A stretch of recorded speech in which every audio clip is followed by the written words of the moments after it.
Dear colleagues, at first, thanks to organizers to have this possibility to present our experience with nuclear data studies, which were done not only at JINR Dubna, but also in our institute or in Sweden, neutron source at Uppsala.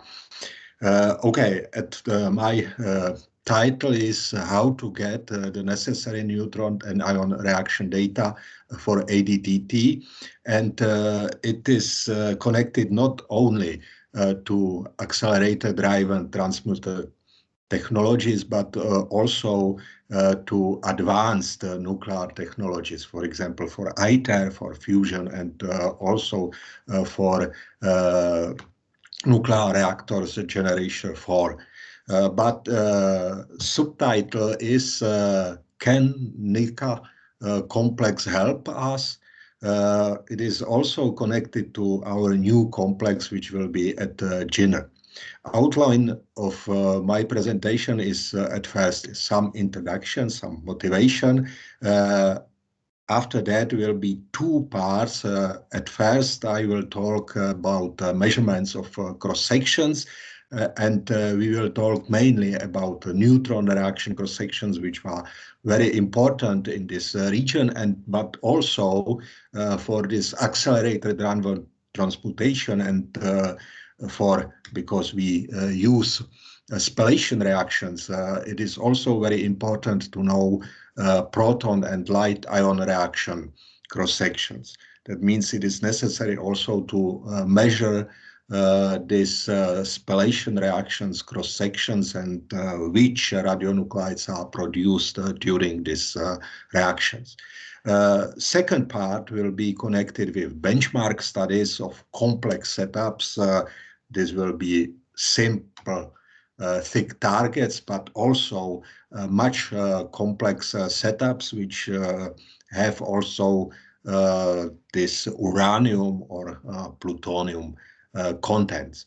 And also using these neutrons which are produced in such setups, it's possible to study transuranium elements transmutations. On the end will be some summary which will be also connected for possible future measurements, which is possible to do using some part of this NICA complex.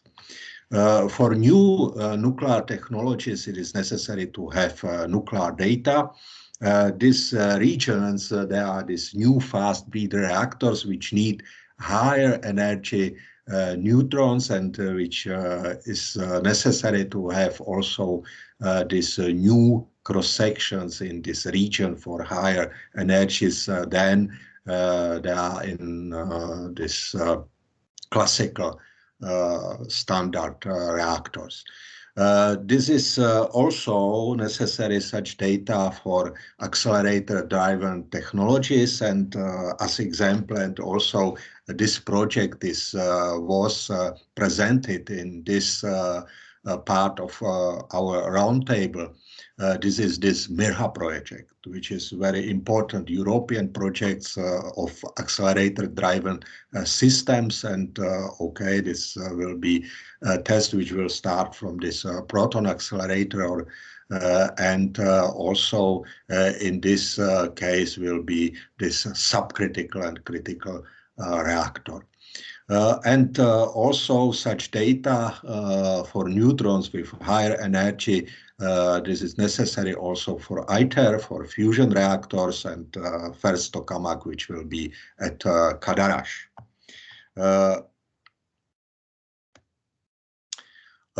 Which type of nuclear data we need?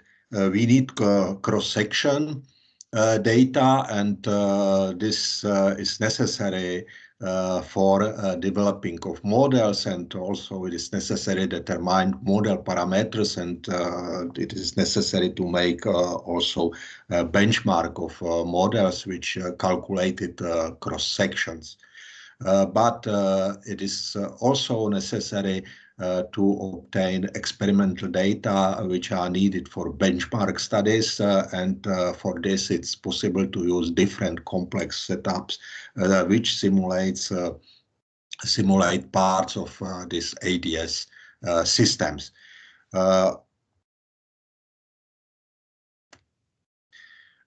Okay, that's first part which we about which we will discuss, will be neutron reaction cross-section studies, and I will show you some examples of our studies. But for such study, it's possible to use quasi-monoenergy neutron sources which are based on cyclotron and lithium target. Such neutron source is at our institute at Rzeszów, and it was also at Uppsala for higher energies. This is possible to use also time-of-flight systems, Entov or Jelena, but such system will be now also in our institute and based on our new cyclotron. Okay, and also it is possible to use not this quasi-monoenergy neutron source or possibility to use this time-of-flight systems, but it's possible also to measure integral cross-sections, effective integral cross-sections with some white source for benchmarking of our models. And such white sources is possible, neutron sources is possible to base on beryllium and heavy water targets. Which materials is necessary to study? We have a high priority nuclear data request list, and it's possible to look on such list. And we see that what is necessary to study, there are materials which are important for advanced nuclear technologies, there are construction materials.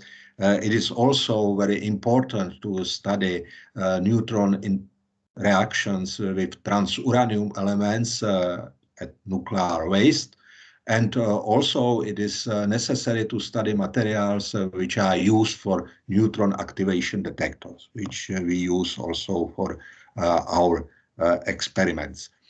Okay, maybe I will show you some example of our studies which were made at our institute and also at Uppsala University, and used this Uppsala neutron source. We study materials which are also on this high priority list, which is possible to use as materials for such reactors. And it's possible in this case also measured this decay, because we are using activation methods, and from this decay it's possible to also distinguish different isomeric and ground states. From this reason I will show you some example. This is this decay curves for isomeric and for ground state, and also in principle it is possible to distinguish even this isomeric and ground state in the case in which there are no transition for this isomeric states. There are two examples for yttrium, and this is for cobalt. Okay, they are possible to measure, and they are possible to measure for different energies on our neutron source, and it's possible to obtain from our data and from data which are measured in other institution excitation functions. And this excitation function is possible to compare with called TALIS, which is used for calculation of this excitation function. And here there are some examples. This red, they are our new data, and from X4 we have also our older data, and also data from our institutions. Okay, these examples are exactly from this isomeric states for gold, for yttrium, and for cobalt. And here is also case in which we have very different measurements or results from this X4, and it's possible to see that Our new data will distinguish this right data and some data which are problematic, and also it's possible to solve problems with this Tallis code and the difference between this different version of Tallis code and different predictions. Yeah, it's possible to correct. Okay, and now this is some example for high threshold reactions which were measured using this Uppsala neutron source, and it is again possible to see this our data are this yellow data, and this blue data are from X4, and there are now different versions of Tallis which completely are different predictions of this. And okay, on the base of our experimental data and also this data which are in X4, it's possible to predict how will be this excitation function, and it's possible to correct, and it is possible to see that these Tallis predictions are with some problems, and it's necessary to solve these problems. Here, this is for this bismuth. This is comparison between our data which were obtained from our data and X4 data, and also this is a comparison with this Tallis prediction, and it is possible to see that for low threshold reactions it's correct, but for high threshold reactions we have a problem, and it's necessary on the base of this experimental data to correct this Tallis code. Okay, that's the data for neutrons, but okay, we need also cross-section data for light ions and for relativistic light ions. I will show you one example which we measured at JINR Dubna using Dubna nucleotron, and it is reactions with relativistic deuteron reactions with on copper. And this energy range was from 1 GeV up to 8 GeV, and this copper is very nice material for beam integral and geometry monitoring, and it was a reason why we measured this, because there are not data, there are very nice data at X4 for protons, but for deuteron we have only a few experimental data. We used the irradiation of our Quinta setup, and before this setup we put copper and aluminum foils for comparison, and we measured cross-section of this deuteron reactions. Again, it was possible to distinguish also radionuclides which are decaying to the same nuclide, and in this case it was possible to use this decay curvature, because we measured, we made many measurements, and we obtained this decay curve. Here there are results for this potassium and scandium, and okay, it's possible to see that we obtain this excitation function for this neutron reactions. Overall, 38 different radionuclides were identified and measured in this case, and you see that in the case of production of sodium 24, there are, for proton data there are many data, but for deuterons that was only our data, and at X4 only one single data for one energy. Yeah. We measured also another radionuclides, and it was possible again it was possible to compare and to obtain this excitation function, and now it's possible to use this copper foil also for measurement of beam of deuterons, not only of protons. This data is possible to use for comparison with models, and here you see different models and with comparison with experimental data. And it is possible to see that sometimes one model is better, and sometimes for other nuclides it's other model. That means this experimental data are nice tool for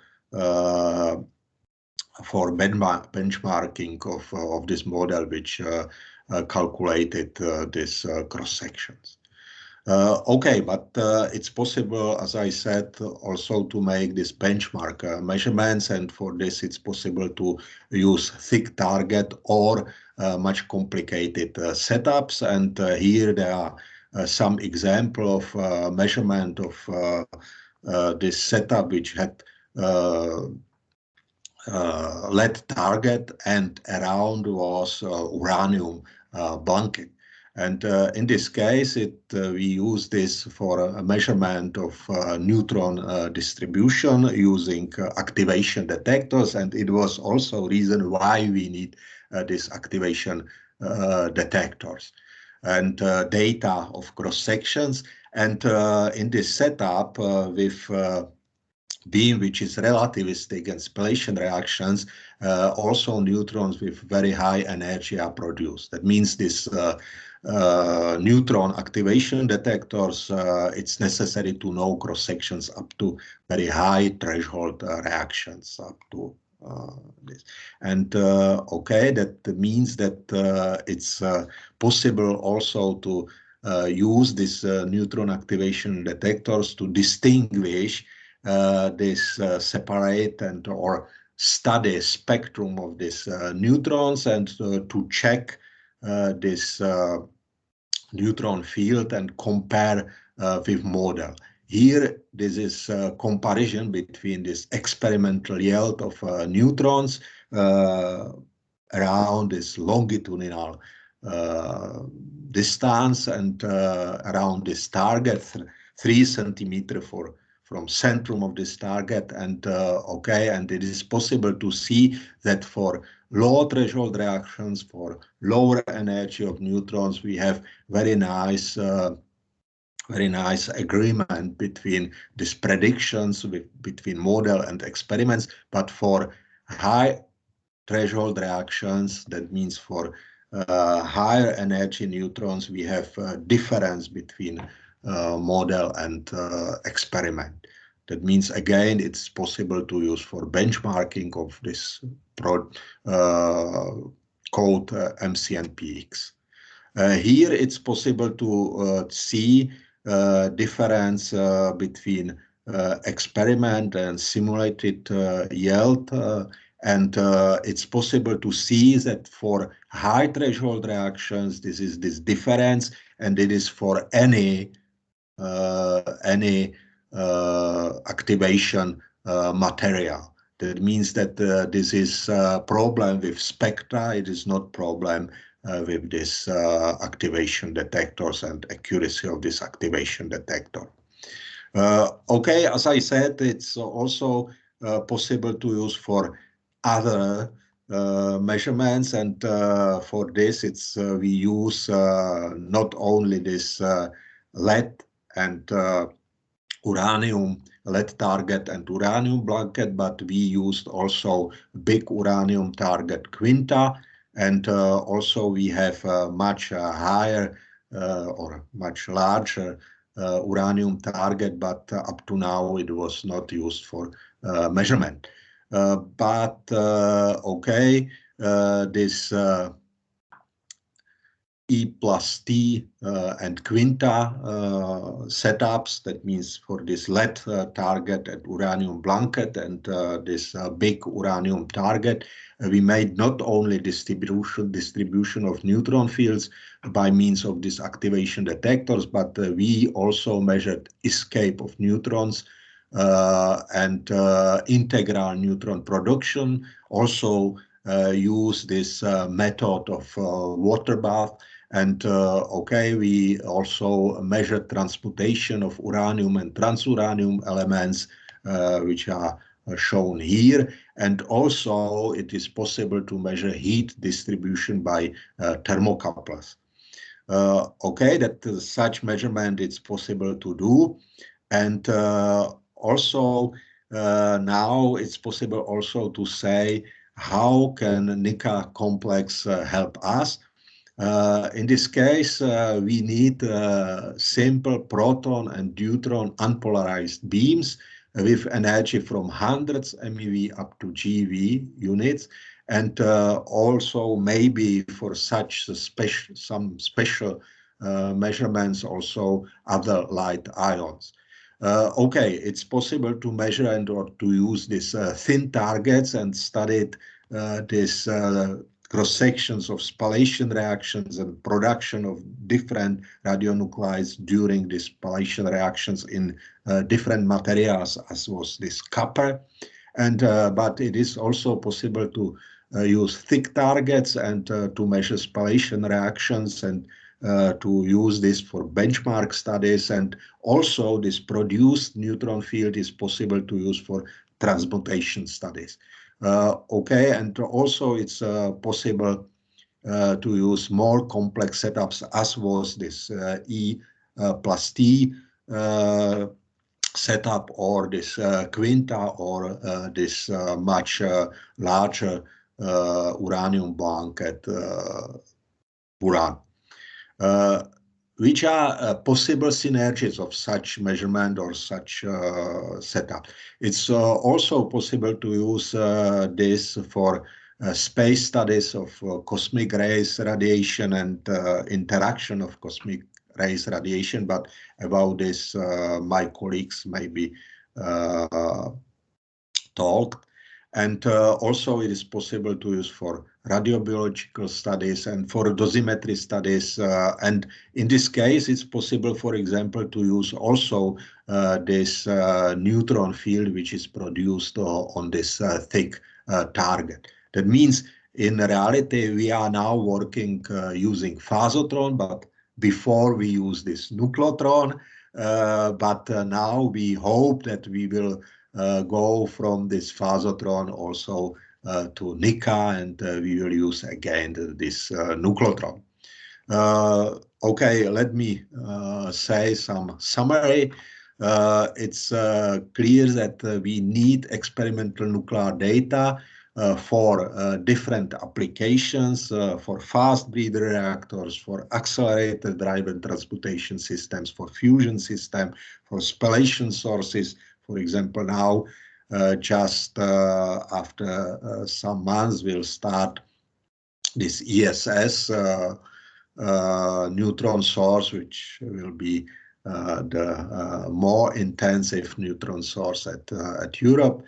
And okay, it's possible to use such data for improvement of models, libraries, and code. And also it is possible to provide cross-sections of neutron reactions on different materials, and of relativistic proton and neutron reactions on not only on copper, but in future, for example, on other materials. Such data help us improve our benchmark studies of different uranium setups. I mentioned this E plus T, Quinta, Buran, but there are more in other institutions. And it is also possible to test and improve this MCNPX code or FLUCA or other codes. And it's also possible, and it is very necessary to study transmutation of transuranium elements by means of produced neutron fields. And this NICA complex, I hope it will be excellent possibility for continuation and extension of such studies, which were already done at not only at JINR Dubna. All you need, what we need is a quality beam of protons and neutrons with energy from hundreds of MeV to GeV units.